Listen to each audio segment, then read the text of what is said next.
Subscribe करें और bell दबाएं ताकि कोई खबर रह न जाए।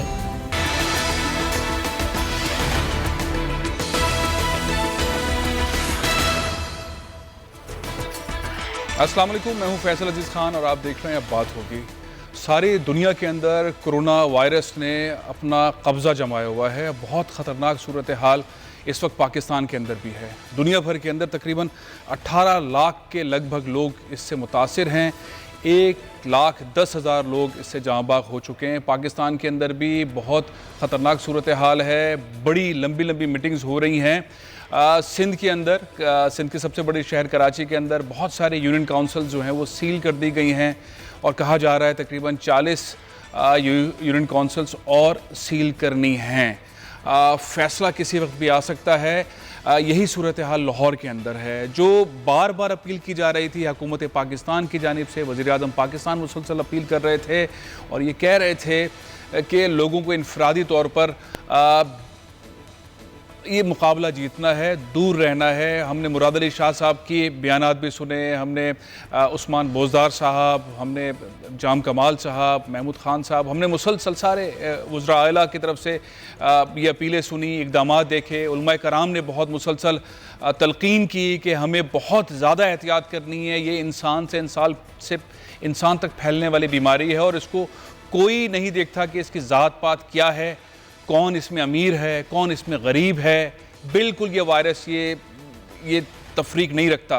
कौन किस मज़हब का है ये तफरीक भी नहीं रखता। कौन वज़ीर आज़म है, कौन बादशाह है, कौन शहज़ादा है, ये तफरीक नहीं रखता। ये जिस तरह बुरी तरह से फैल रहा है, सबसे ज़्यादा अमवात अमेरिका में हुई हैं और अमेरिका के अंदर सूरत हाल बहुत ज़्यादा गंभीर है, बहुत ज़्यादा गंभीर है। वो एहतियात जो अमेरिका में ज़रूरत थी वहाँ फ़ैसला नहीं हो सका और अमेरिका इस वक्त सारे के सारे स्टेट्स के अंदर इमरजेंसी की सी कैफियत है। यही सूरत हाल यूरोप के तकरीबन हर मुल्क की है।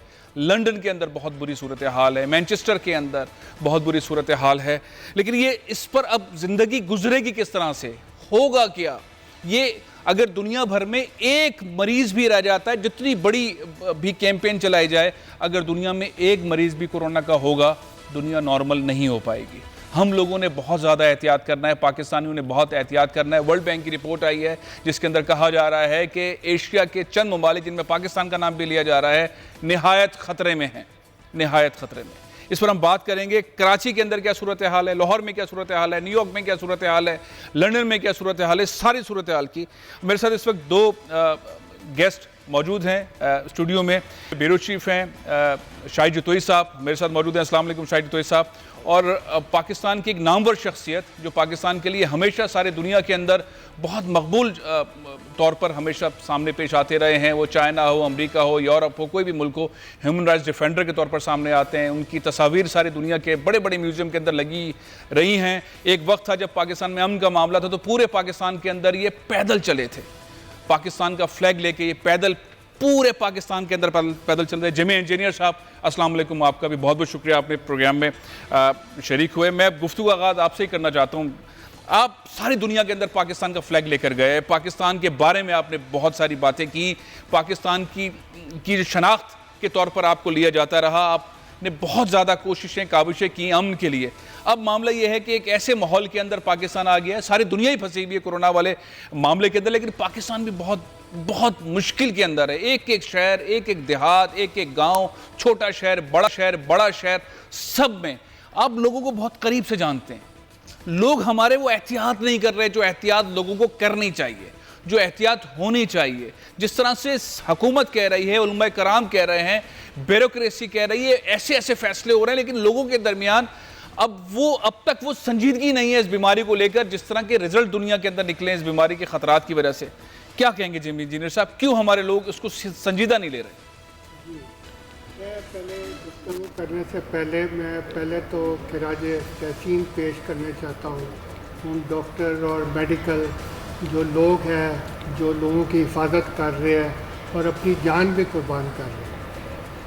हमारे लोगों में गलत फहमियाँ बहुत सारी उनके ज़हनों में बिठाई गई है कि आप बहुत ज़्यादा नमाज पढ़ोगे, आप ये करोगे वो करोगे तो आपको बीमारियां नहीं लगेगी। ये बात सही नहीं है, क्योंकि ये जो वो तो ज़ाहिर कोरोना फतवे वायरस- आ गए, सऊदी अरब से आ गए, जामिया अल अज़हर से आ गए कि भाई आप इज्तिमाई तौर पर कोशिश ना करें, घरों को मसाजिद बना लें। बिल्कुल इसी तरह आज ईस्टर है, लोगों से कहा गया है घरों के अंदर खुशी मनाएं। जी हाँ, अब ये है कि ये बीमारी पहले जब चाइना में शुरू हुई थी तो मैं बाहर के मुल्कों में फिर रहा था, तो बाहर के लोग चाइना का मजाक उड़ा रहे थे कि देखो बीमारी फैल गई चाइना में और ये हो गया वो हो गया। तो मैं उनसे कहता था कि ये बीमारी पूरी दुनिया में फैलने वाली है, बिकॉज़ हमें नसीहत की ज़रूरत है, इंसानियत को नसीहत की ज़रूरत है, क्योंकि इंसान ने जो अल्लाह ताला ने जो चीज़ हमें दी है उसको हमने बिगाड़ दी है। हमने पोल्यूशन की है, इंसानों पे जुल्म किया है, हमने जानदार चीज़ों पे जुल्म किया है, हमने जो नेचर हमें मिला था उसको तबाह कर दिया है। हमने कोई चीज़ ऐसी छोड़ी नहीं है जिसको हम इंसानों ने तबाह नहीं की। तो मैं समझता हूँ जब कुदरत किसी को सबक दे रहा होता है या सीख रहा होता है तो बड़ा सख्त होता है, और उसमें कुदरत वो नहीं देख रहा होता है कि कौन मुसलमान है, कौन हिंदू है, कौन क्रिश्चियन है, कौन जू है, कौन सिख है, कोई उसमें डिफरेंस नहीं होता है। क्योंकि और दूसरी बात है, मैं हैरान होता हूँ कि लोग माफ़ियाँ तो मांग रहे हैं अल्लाह ताला से, लेकिन अल्लाह ताला के दो ऐसे नाम हैं, अल रहमान और अल रहीम, जिसको इंसानों ने जितना भी चाहो आप कहो मिसयूज़ किया है।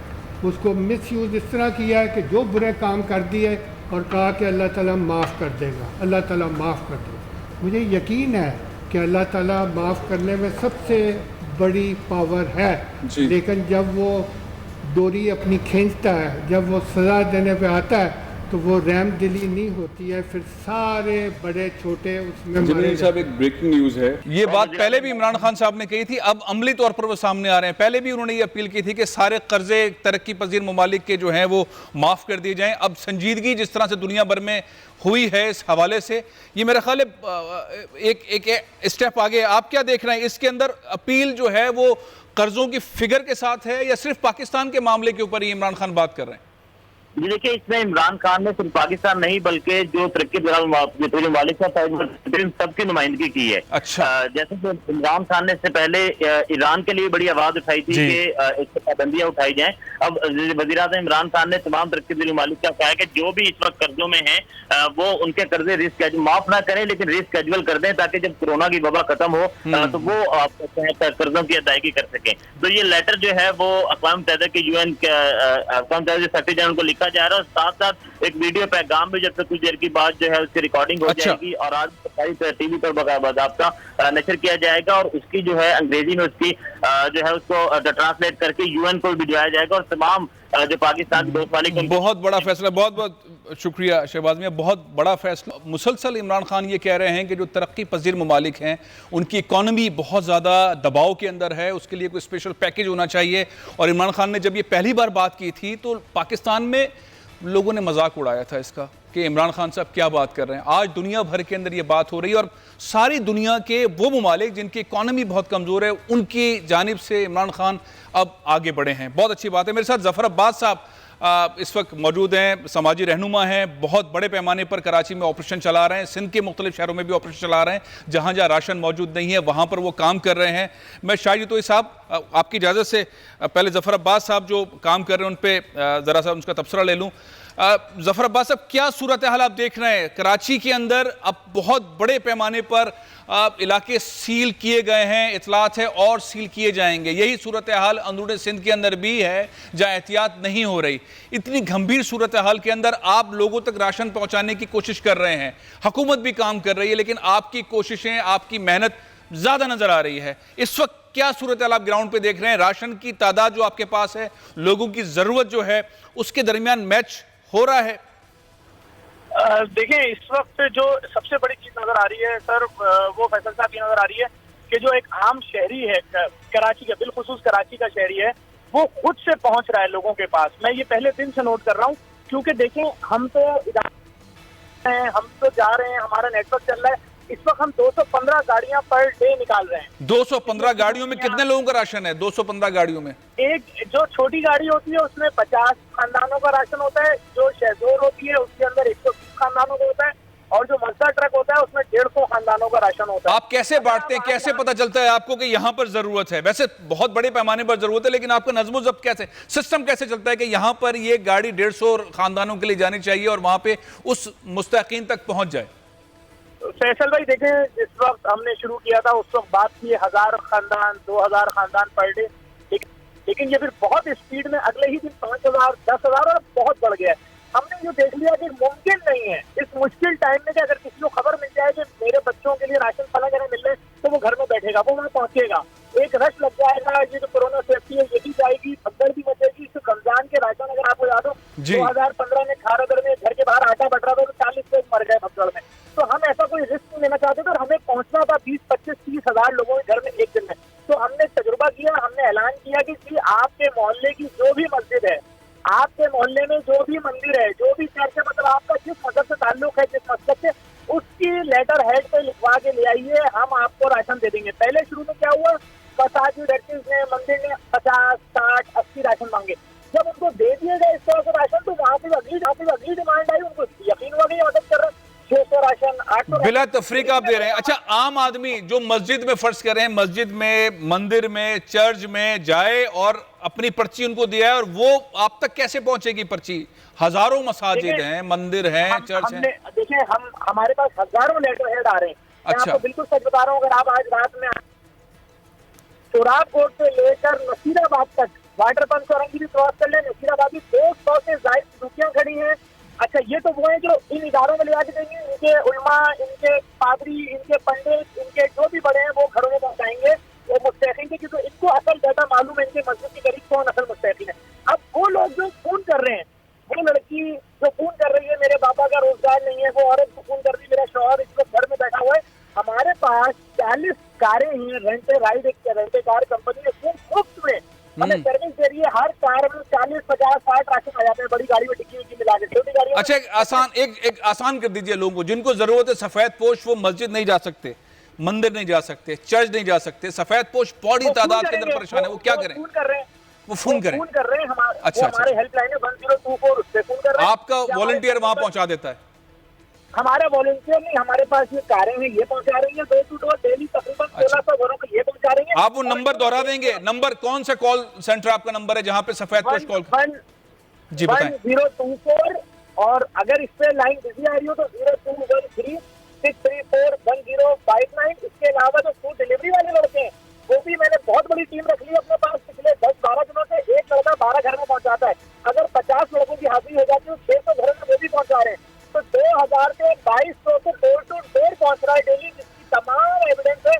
और हमने आज तक किसी भी ऐसे शख्स की शक्ल नहीं दिखाई जिसकी हम मदद करते हैं। हाँ, हम उन उलमा की शक्ल दिखा रहे हैं। बहुत जबरदस्त बात कर रहे हैं। बहुत बहुत शुक्रिया जफर अब्बास साहब, आप बहुत बड़ा काम कर रहे हैं, बहुत खिदमत कर रहे हैं। शाहिद जितोई साहब ऐसे लोग हैं, जफर अब्बास साहब जिस तरह से काम कर रहे हैं, बहुत और भी बहुत सारे इदारे, लेकिन जफर अब्बास साहब का काम करने का तरीका, जितनी तारीफ की जाए, जितनी उनकी मदद की जाए वो कम है। आप क्या कहेंगे टोटल सूरत हाल जो कराची के अंदर आप देख रहे हैं, क्या होने जा रहा है कराची में और कौन से कितने इलाके सील करने जा रहे हैं?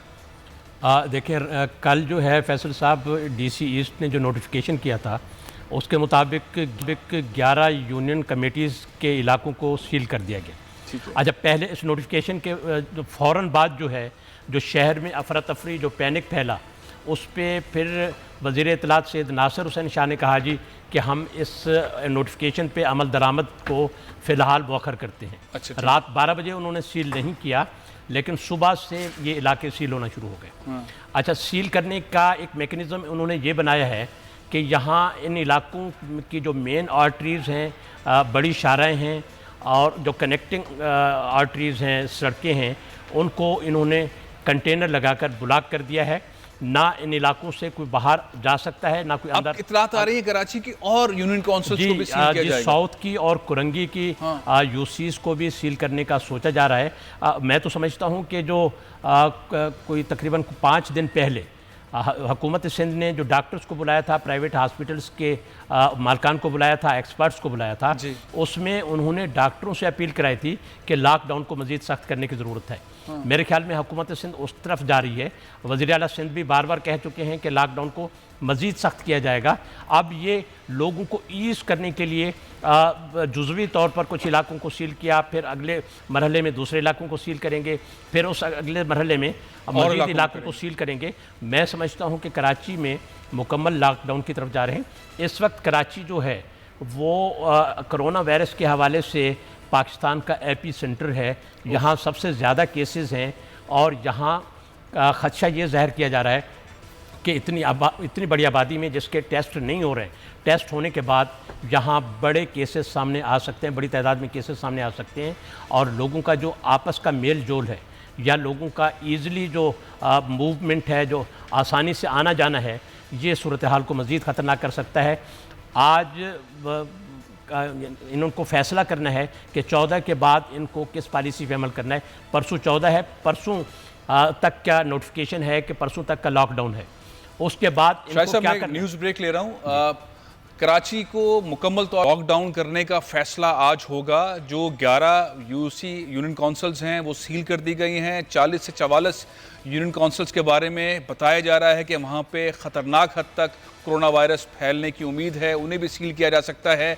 और 14 के बाद क्या फ़ैसला करेगी सिंध हुकूमत, ये फ़ैसला आज होना है। न्यूज़ ब्रेक, इसके बाद हम सूरत हाल बताएंगे पंजाब में क्या सूरत हाल है और कौन कौन से इलाके हैं जहाँ ख़तरात मडल रहे हैं।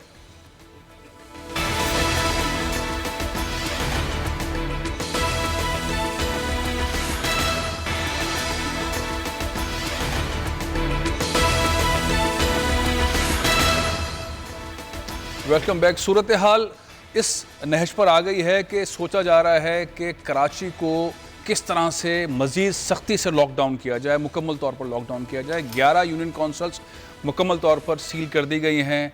40 से 44 यूनियन काउंसिल्स के बारे में कहा जा रहा है कि वहाँ पर ख़तरनाक हद तक कोरोना वायरस फैल रहा है, उनको सील करना है। हुकूमत सिंध ने यह फ़ैसला करना है कि 14 तारीख के बाद कराची और दीगर शहरों में सिंध के वहाँ पर क्या इक़दाम करने की ज़रूरत है। जो एक बात की जा रही थी, बार बार मुख्तलिफ मीडिया चैनल्स ये बात कर रहे थे और उन्होंने उनकी वजह से बहुत ईजी लिया गया, क्योंकि वो बहुत बड़े बड़े एंकर्स ये बैठकर कह रहे थे कि पाकिस्तान के अंदर काबू में पा लिया गया है, पाकिस्तान में सूरत हाल ठीक है, पाकिस्तान हुकूमत ठीक कर रही है। और उनकी वजह से फिर वो जाहिर है कि बड़े मोतबर चैनल्स पे बड़ी मोतबर पोजीशंस के ऊपर काम कर रहे हैं, तो उनके कहने पर ज़ाहिर असर पड़ता है। और हुआ ये कि मामला उलमा कराम का कहना, हुकूमत का कहना, उससे बहुत ईजी लिया गया और सूरत हाल बड़ी गंभीर हद तक, ख़तरनाक हद तक चली गई है। मैं अमेरिका के अंदर जो सूरत हाल आप देख रहे हैं, तकरीबन 20,000 अमवात हो चुकी हैं और ख़तरनाक हद तक सूरत हाल ऐसी है कि वहाँ पे इमरजेंसी की सी कैफियत है। कामरान जिलारी हमारे करस्पॉन्डेंट इस वक्त टेलीफोन लाइन पर मौजूद हैं।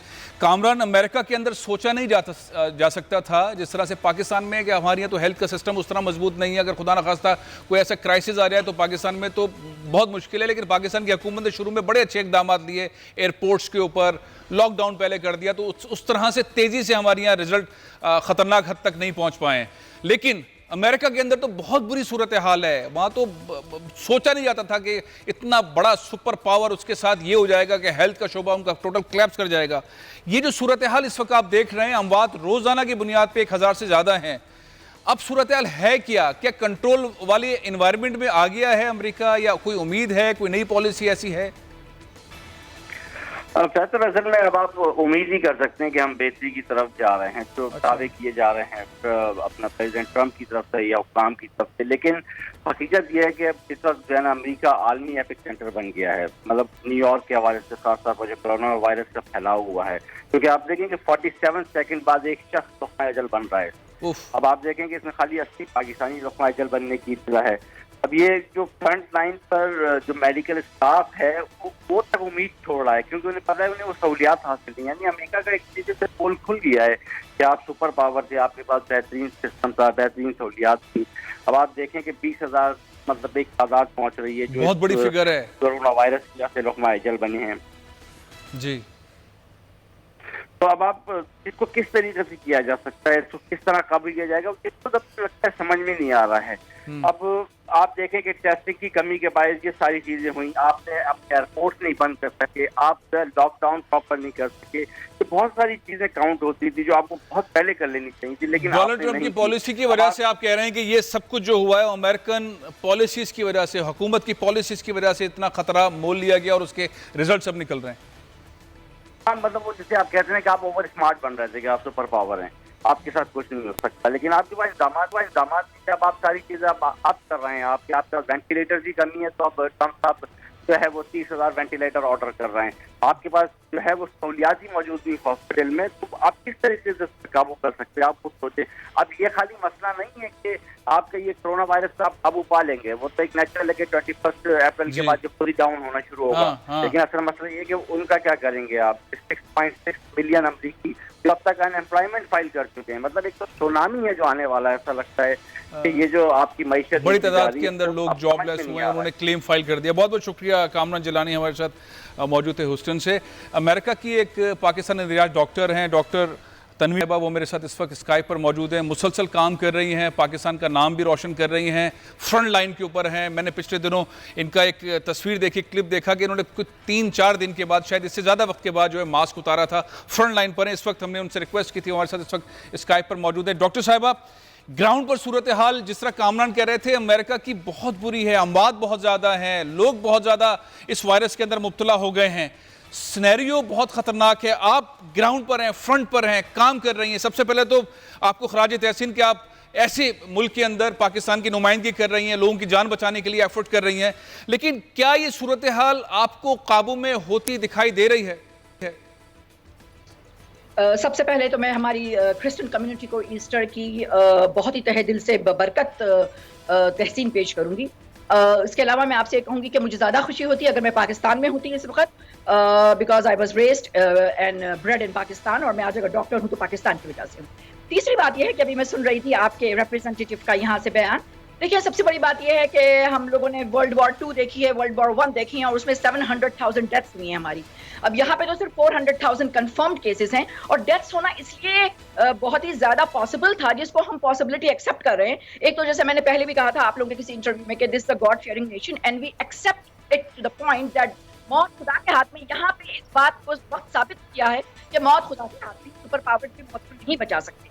जहां तक वेंटिलेटर्स का मामला है या हाइड्रोक्लोरोक्विन को बाय करने का मामला है, हाइड्रोक्लोरोक्विन भी ट्रम्प बाय कर रहा है, हम सब ले रहे हैं हाइड्रोक्विन, मेरे पास है हाइड्रोक्लोरोक्विन। और जहां तक वेंटिलेटर है, पूरी दुनिया में जिस स्टेज पर वेंटिलेटर दे रहे हैं वो हमारे वर्ल्ड वॉर की बातचीत तो उसमें तो मालूम था ना दुश्मन कौन है, यहाँ तो पता नहीं चल रहा दुश्मन कौन है, दुश्मन को पकड़े किस तरह से। ये तो बहुत डिफरेंट किस्म का है ना सिनेरियो। ये तो बहुत ही खतरनाक सूरत हाल के अंदर दुनिया फंसी भी, और जिससे हमेशा उम्मीद होती है अमेरिका इसके अंदर लीड लेगा। अमेरिका सबसे ज्यादा इस वक्त बुरे हाल के अंदर फंसा हुआ है, और जिस तरह से एक इंडिपेंडेंट ओपिनियन आ रहा है कि अमेरिकन पॉलिसीज की वजह से अमेरिका फंस गया है।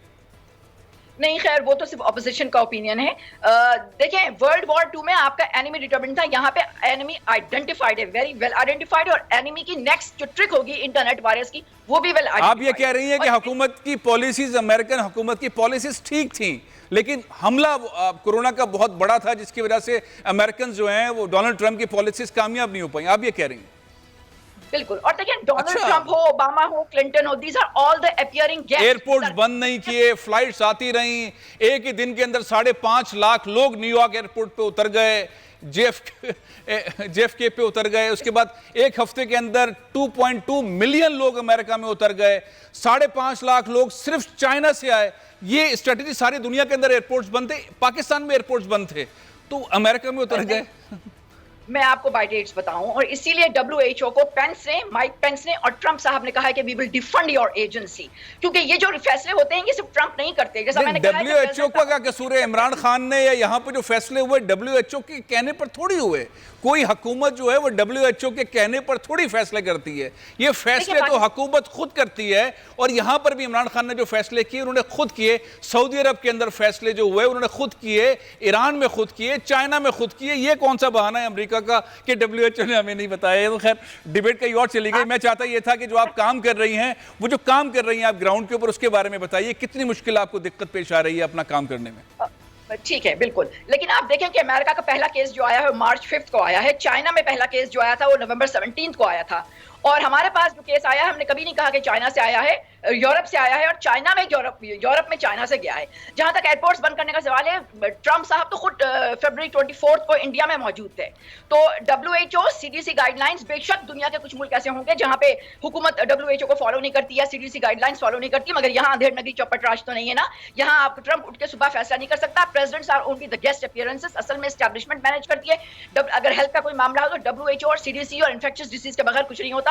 जिस तरह आप लोगों ने खुद देखा है कि डॉक्टर फॉची और डॉक्टर बर्स के बगैर ट्रंप कोई फैसला नहीं करता, करना चाहता है। यहाँ पे एक आदमी, यहाँ पे रियल डेमोक्रेसी है, यहाँ पे एक आदमी का फैसला नहीं चलता। ट्रंप खुद जिस दिन डॉक्टर साहिबा जो आप काम कर रही हैं वहां पर मरीजों की जो हैंडलिंग है वो किस तरह हो रही है? कितने पेशेंट इस वक्त हैं और कितना रेशो है उन मरीजों के ठीक होने का, और डेथ के अंदर कितने मरीज हैं जिनको नहीं बचाया पाते और क्या परसेंटेज है जिनका इंतकाल हो जाता है?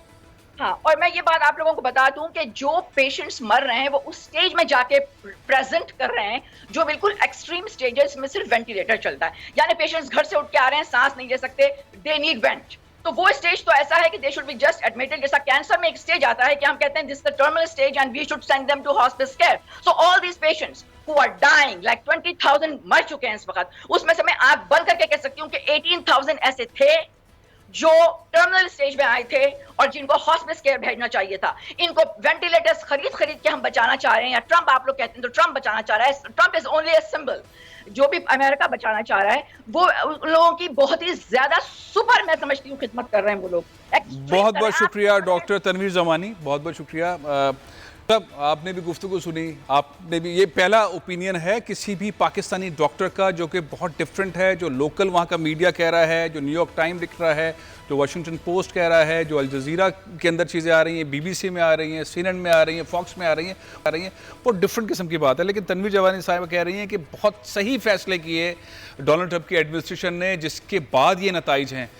और थोड़े से बेहतर फैसले होते तो और बेहतर नताइज होते हैं, लेकिन बहरहाल उनके ओपिनियन का बहुत एहतराम है। आप क्या समझते हैं जिमी इंजीनियर साहब, ये जो मैं USA में था काफ़ी अच्छा और फरवरी तक मैं वहीं था। असल में उन्होंने डिसीजन सही लिया लेकिन देर से लिया। हाँ, तो ये मसला हो गया। और यही बात तो है कि यहाँ पाकिस्तान की जो तारीफ हुई शुरू में और हमारे यहाँ जो कंट्रोल निस्बतन बेहतर रहा पहले स्टेज में, वो यही था। पाकिस्तान ने ये फैसला किया चाइना से अपने लोगों को नहीं लेकर आएंगे, अपने तलबा को नहीं लेकर आएंगे, बिजनेस कम्युनिटी को नहीं लेकर आएंगे। बहुत शोर मचाया, हमने भी शोर मचाया कि सारे लोग चाइना से अपने अपने लोग ले जा रहे हैं, हम क्यों नहीं ला रहे। लेकिन हुकूमत ने कहा नहीं, ये फैल जाएगा, हमारे पास इस्तात ही नहीं है, हम तो वो सही फैसला था। उन्होंने फैसला लेट किया। खैर, अब आप क्या देख रहे हैं कि अब दुनिया किस साइड पर जा रही है? मैं थोड़ा सा और मजाक कर लूँगा। 5.5 लाख अफेक्टेड हो गया, 20,000 से ऊपर चला गया। लेकिन वहाँ 50 स्टेट हैं, हमारे 4 सूबा। वहाँ 50 स्टेट हैं, उनके गवर्नर सब इंडिपेंडेंट हैं। और वहाँ 42 स्टेट्स हैं जिसके ऊपर उन्होंने काफ़ी पाबंदी लगाई है। 8 स्टेट ऐसे हैं जिसके गवर्नर कोई सुन नहीं रहे, उन्होंने ओपन किया हुआ सारा, वो बाद में भुगते गए।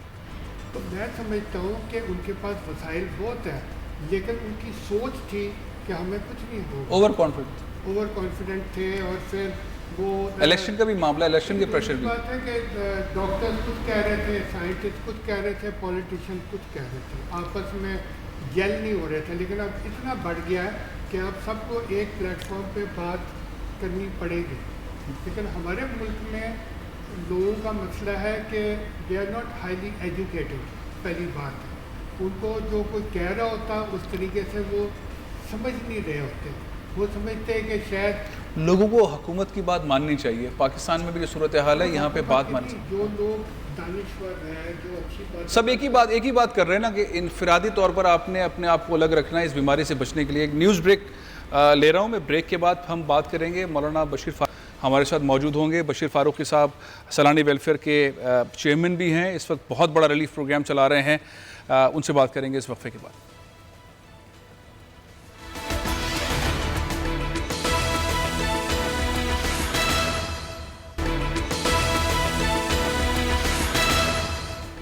Welcome back. हम एक फलाही तंजीमों को जब देखते हैं कि कौन कौन सी फलाही तंजीमें किस तरह काम कर रही हैं, ज़ाहिर है ये सूरत हाल बहुत मुख्तलिफ है। रमज़ान के अंदर जो डोनेशंस ली जाती हैं और राशन तकसीम किया जाता है या ज़रूरतमंद लोगों तक चीज़ें पहुंचाई जाती हैं, वो मंजरनामा ये बकरीद के ऊपर गोश्त की तकसीम, वो मंजरनामा, और ये जो क्राइसिस है इसके अंदर किसी भी फलाही तंजीम के लिए काम करना बहुत दुश्वार है। लोगों की लाइन नहीं लग सकती, ख़तरात हैं। तो अब ऐसे लोगों को जिनको ज़रूरत है कैसे पहुँचाया जाए राशन, और वो लोग जो कि सफ़ेद पोश हैं, जो कभी नहीं निकले, अब उनकी जॉब्स नहीं है, सैलरीज नहीं है, तो उनको किस तरह से राशन पहुँचाइए, एक बड़ा इम्तिहान है। पाकिस्तान की एक सफ़े अव्वल की जो फलाही तंजीम है सैलानी वेलफेयर इंटरनेशनल, उसके चेयरमैन अल्लामा बशीर फारूकी साहब इस वक्त मेरे साथ टेलीफोन लाइन पर मौजूद हैं। सबसे बड़ा सवाल यही है, अल्लामा साहब आप बहुत अच्छा काम कर रहे हैं, लेकिन ज़रूरत लोगों की ज़्यादा बढ़ गई है। आपका जो होमवर्क है वो रमज़ान से मुताल्लिक या कोई ऐसा क्राइसिस आ जाए उससे मुताल्लिक, कोई सैलाब आ जाए उससे मुताल्लिक रहा है, और महदूद इलाकों के अंदर रहा है। अब तो पूरे पाकिस्तान के अंदर लोगों की ज़रूरत बढ़ गई है। सफ़ेद पोश लोग जो हैं वो अपील कर रहे हैं, ज़रूरतमंद अपील कर रहे हैं, और लोग जमा नहीं कर सकते। ये किस तरह से आप इस सारे नेटवर्क को चला रहे हैं अल्लामा साहब? बिस्मिल्लाहिर्रहमानिर्रहीम। शफीक भाई, आप ही नहीं बल्कि हर शख्स जानता है कि ये काम तकरीबन नामुमकिन हो चुका है कि किस तरह ये काम किया जाए। बहरहाल ये कि बहुत सारे लोग इसमें आगे बढ़े हैं, अपना पैसा मिला रहे हैं, और चूंकि सैलानी तो एक वेलफेयर इदारा है, इसका तो काम ही यही है कि वो इस सारी जिंदगी ही काम करे, और हम अपने अमले के साथ जो काम अब तक कर चुके हैं उसका अल्लाह का हम शुक्र अदा करते हैं। हम अगर 2.25 या 2.5 लाख राशन अब तक बांट चुके हैं, घरों तक पहुंचा चुके हैं, लेकिन ये तो कुछ भी नहीं हुआ है ना। 22 करोड़ आवाम में तकरीबन 10 करोड़ आवाम तो ऐसी हो चुकी है कि जो तंग दस्त हो चुकी है, और फक्र फाका करीब आ चुका है लोगों के। और ये कोरोना वायरस तो छोटा वायरस है, फक्र फाका का जो वायरस है वो इससे बढ़कर है।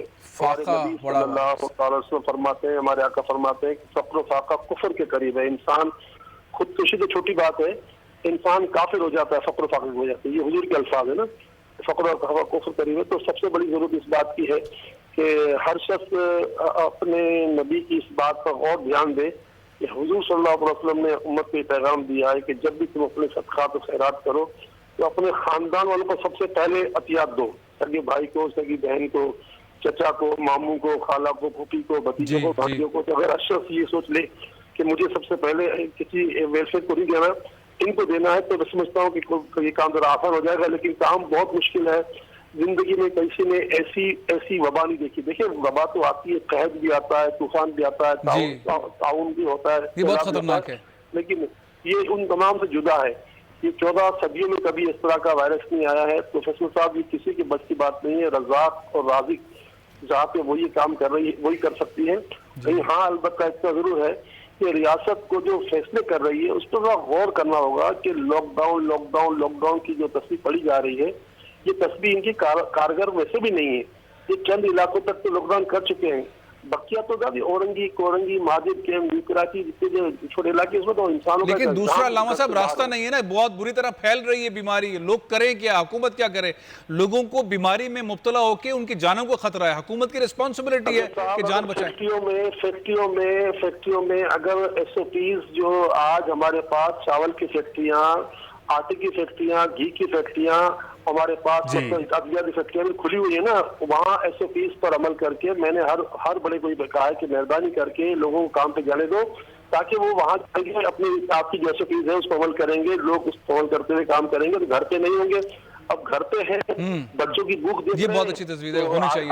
आज खुदकुशी की तरफ जा रहे लोग। आज भी अखबार खुदकुशी नौजवान ने अपने आप को जला दिया, गुज़िश्ता दिन खातून ने अपने आप को हलाक कर दिया। तो मेरे भाई, ये तो वो बातें जो आप तक पहुंची, जो बातें नहीं पहुंची वो तो आपको पता चल रहा होगा।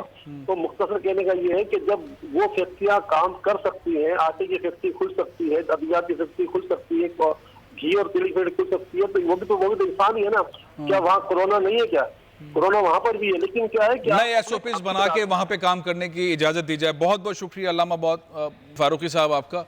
बड़ी अच्छी तजवीज़ है। हुकूमत शायद इस पे सोच भी रही है कि वो फैक्ट्रीज़, वो इदारे काम करने चाहिए जो दुनिया भर में हो रहे हैं, यानी कि फूड सप्लाई का काम मुसलसल होना चाहिए, और इंडस्ट्रीज़ को भी खोलना चाहिए।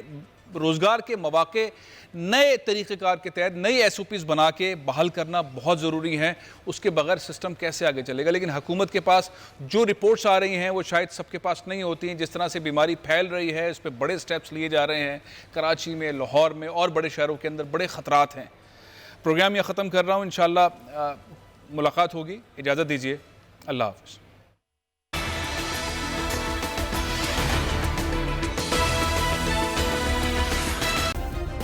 सब्सक्राइब करें और बेल दबाएं ताकि कोई खबर रह न जाए।